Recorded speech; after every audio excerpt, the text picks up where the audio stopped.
Introducing the all-new Corolla.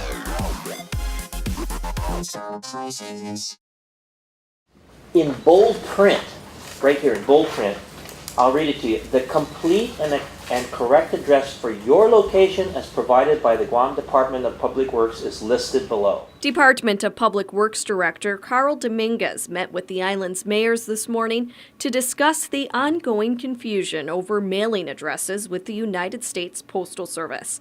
The USPS this week sent letters to address holders notifying them of what the Postal Service says is their correct address. And while the letters claim the addresses were provided by DPW, Dominguez says he has not seen evidence of that. In fact, he told the mayors today that the address he was provided by the Postal Service this week says his village name is Santa Rita, while the DPW permit map shows it as Asanpidi. This is the map.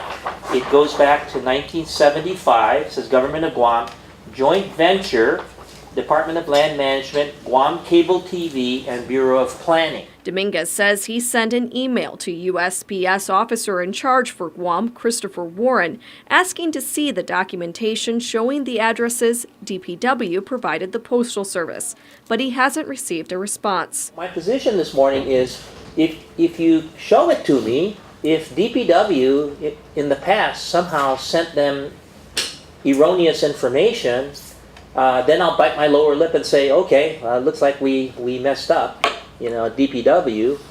But if you can't produce it, I think you need to retract the sentence. Mayor's Council Executive Director Angel Sablan told the mayors that Warren was invited to today's meeting but couldn't make it.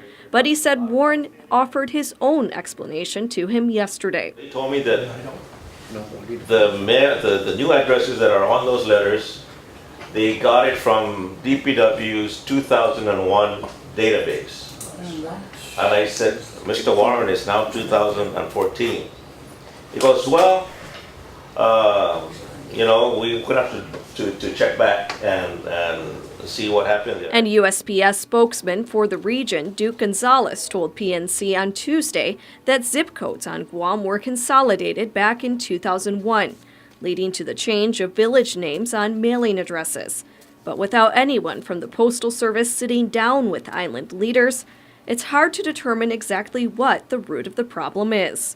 And since there are issues with street names and apartment numbers as well, island mayors say the fiasco is causing serious problems for their residents. Rejected or returned is because you mislabeled it. I highly doubt that. Dededo Mayor last night called me because residents are having medications, they're not receiving them, they're being returned. And banks are charging repurposing fees or relabeling fees. If you get something returned from a bank, they're now going to charge you for it. So it's costing the consumer, and this has got to stop. I feel for the... Congresswoman Madeline Bordalio's policy advisor, John Calvo, was present at today's meeting to hear the mayor's concerns. He told PNC that the Congresswoman will be sending out another letter to the Postmaster General, asking him to resolve the issue. Betsy Brown, PNC News.